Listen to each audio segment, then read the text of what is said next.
Continental GT के साथ मेरे हो गए करीब 1 साल और इसको चला लिया मैंने more than 10,000 kilometres.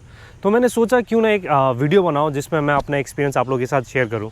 So hi guys, welcome back to my channel और आज हम बात करेंगे मेरे experience with continental GT 650। So चलिए शुरू करते हैं। सो सबसे पहले शुरू करते हैं टूरिंग से। सो अगर आप सोच रहे हो इस बाइक पे टूरिंग करने के लिए, and by touring I mean 400 kilometres, 500 kilometres, 600 kilometres a day. So अगर आप वैसे कुछ किलोमीटर्स ट्रैवल करने का सोच रहे हो इस बाइक पे तो थोड़ा मुश्किल है। और मेरे साथ मैं जब भी टूरिंग पे जाता हूँ तो एट द एंड कभी ना कभी मुझे वो रोड ऑफ रोडिंग पे लेके जाता है।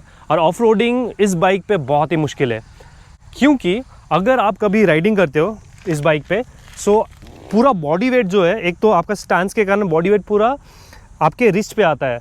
दो मैंने वायटेरा का जो फुल गॉन्टलेट ग्लव्स है वो ऑर्डर किया है, उसमें आपका रिस्ट सपोर्ट भी थोड़ा मिलता है, बट उसके बावजूद भी वो पेन जो है वो पूरी तरह से नहीं जाता है। फिर उसके बाद जो आपका लेग स्टैंस है, ये जो लेग स्टैंस है वो फुट रेस्ट पीछे होने का कारण बहुत बार अगर आप जब एटलीस्ट 80 किलोमीटर 90 किलोमीटर बाद चलाने के बाद आपको ये यहाँ जो नी के पीछे जो है इस पोजीशन में पेन आने लग जाता है।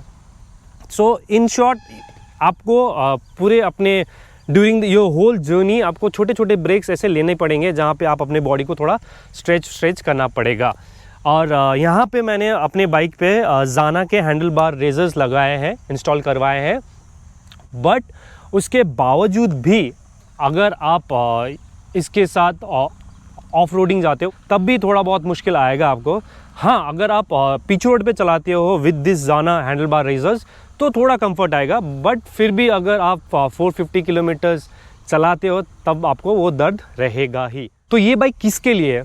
अगर आप कोई ऐसे राइडर हो जो वीकेंड ट्रिप पे लिए निकलते हो एक 150 किलोमीटर्स के लिए, या फिर कुछ ऐसे राइडर है जो अपने ऑफिस के लिए जाता है, रेगुलर डे टू डे आसपास कहीं जाता है, उनके लिए ये बाइक परफेक्ट है।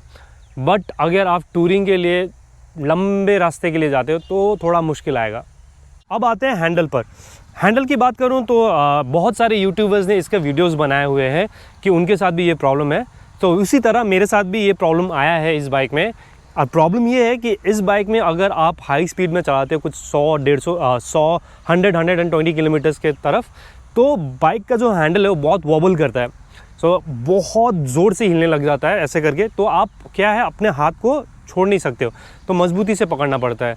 तो ये एक इशू है। और ये प्रॉब्लम जो है मैंने रॉयल एनफील्ड के शोरूम में जाके बताया था उनको, हमारे यहाँ के, बट उन्होंने कहा कि ये प्रॉब्लम जो है वो सारे रॉयल एनफील्ड GT के साथ है और इसका कोई सल्यूशन अभी तक आया नहीं है। सो बाकी मैं खुद अपने रिसर्च कर रहा हूँ, अगर कुछ ऐसा मिल जाता है तो मैं इसका वॉबलिंग जो है वो ज़रूर ठीक करना चाहूँगा। अब आते हैं टैंक पे। इसकी टैंक की बात करूँ तो मैं ये टैंक अगर आप टूरिंग के हिसाब से देखोगे तो बहुत ही छोटा है और इसका कैपेसिटी कुछ अराउंड 11-12 लीटर्स है। और सच कहूँ तो इसका माइलेज भी थोड़ा कम है। तो उस लिए आप अगर टूरिंग पे लेके जाते हो इसको, तो जितना बार आप मेरे साथ तो जितना बार मैं सुसु ब्रेक के लिए नहीं रुकता, उससे कई बार मुझे पेट्रोल रिफ़िल करने के लिए रुकना पड़ता है। सो टैंक थोड़ा छोटा है टूरिंग के लिए। बाकी अब आते हैं इसके सीट पे। सीट के बारे में सच बोलूँ तो इसका जो स्टॉक सीट है वो है एकदम रद्दी, मतलब इतना ख़राब है कि मैंने तुरंत उसको बदल दिया। अब मैंने इंस्टॉल किया है रॉयल एनफील्ड का टूरिंग सीट। आपको मार्केट में जो आफ्टर मार्केट सीट्स है जैसे सहारा वारा, उनके भी सीट्स मिलते हैं, बहुत कंफर्टेबल सीट्स, बट प्रॉब्लम उनके साथ क्या है कि उनका विड्थ इतना बड़ा है तो बाइक का जो लुक्स है ना वो पूरा ख़राब कर देता है। एंड इस सीट को इंस्टॉल करके इस सीट को मैंने लगा के अपना आसाम अरुणाचल अराउंड 2000 किलोमीटर्स मैंने ट्रैवल किया। इंटरेस्ट मी वो 2000 मैंने कैसे कवर किया मुझे पता भी नहीं चला। It was so comfortable. अब आते हैं इसके इंजन की तरफ। सो इंजन में इसका हीटिंग इशू है थोड़े बहुत, बट अगर आप बाइक को रेगुलर चलाते हो सो आप यूज टू हो जाओगे वो हीट इशू से। और बाकी इसका रिफाइनमेंट, इंजन का रिफाइनमेंट और परफॉर्मेंस इतना अच्छा है कि आपको वो जो एक दो छोटे छोटे जो प्रॉब्लम्स है वो आप ऐसे नेगलेक्ट कर दोगे।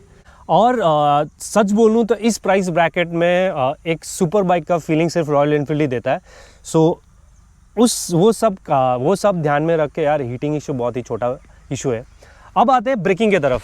सो ब्रेकिंग की तरफ मैं आऊँ तो ब्रेकिंग है बहुत ही बढ़िया, क्योंकि मैं पर्सनली बोल रहा हूँ कि मैं जब रास्ते पे चलता हूँ तो मैं ना ही स्टंट करता हूँ अपने बाइक पे और ना ही रेस करता हूँ। आई जस्ट टूर एक पर्टिकुलर स्पीड में 190 के स्पीड पे मैं आराम से क्रूज़ करता हूँ। सो उस हिसाब से मेरे लिए ये ब्रेकिंग एकदम परफेक्ट है, जितना मुझे चाहिए उतना सफिशिएंट है। और प्रॉब्लम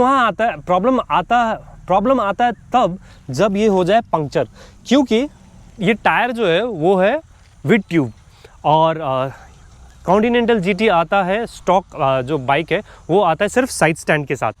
सो अगर आपका बाइक पंक्चर हो जाए रास्ते पे, या तो आपको अलग से एक पैडॉक स्टैंड खरीदना पड़ेगा, जिसको लेके आप हमेशा कैरी करते हुए आपके सारे ट्रिप में कैरी करना पड़ेगा, या फिर आप मेरे जैसे इंटरसेप्टर का सेंटर स्टैंड लगा सकते हो। हाँ, थोड़े बहुत आपका जो ग्राउंड क्लियरेंस है उसमें कॉम्प्रोमाइज़ करोगे, बट यार उतना भार पैडॉक स्टैंड का भार लेके आप टूरिंग पे जाओगे, उससे तो बेटर है आप थोड़ा ग्राउंड क्लियरेंस के साथ कॉम्प्रोमाइज़ कर लो। लास्टली अब आते हैं इसके सर्विसिंग कॉस्ट पे। सो अगर आप ऐसे राइडर हैं जो कि 200-350 सेगमेंट से उठ के 650 के सेगमेंट पे आ रहे हैं, सो आपको ये इसका सर्विसिंग थोड़ा खटक सकता है। बट अगर आप ऐसे राइडर हैं जिनके पास ऑलरेडी सुपर बाइक था या है, तो उनके लिए इसका सर्विसिंग उतना ज़्यादा नहीं खटकेगा। तो मेरे साथ अभी तक इस बाइक पे हो गए 3 सर्विसिंग, एक 500 पे, एक 5000 पे, जहाँ पे थोड़े बहुत इंजन ऑयल वो सब को रिफ़िल किया था थोड़ा बहुत, और 10,000 पे मैंने इसका इंजन ऑयल चेंज किया, इसके ब्रेक पैड्स फ्रंट और रियर दोनों चेंज किए, और थोड़े बहुत छोटे मोटे काम करवाए थे, जिसका बिल आया था मुझे अराउंड 7,000 to 8,000। सो अगर आप मेरी तरह राइडर हैं जो कभी कभी ट्रिप पे निकल जाते हैं, लंबे ट्रिप पे, बट जनरली आसपास ही चलाते हो, अगर ऐसे राइडर हो तो आप पकड़ लो ईयरली 10K का आपका प्राइस ब्रैकेट में आपका सर्विसिंग हो जाएगा। बट अगर आप ऐसे राइडर हो जो फ्रीक्वेंटली लंबे राइड्स के लिए चले जाते हो, सो उस वैसे राइडर्स के लिए शायद price bracket 15K to 18K के बीच में आ जाए। So guys, hope you like this video. If you did, please hit the like button and do subscribe to my channel. Thank you. वो आप ऐसे नेगलेक्ट कर दोगे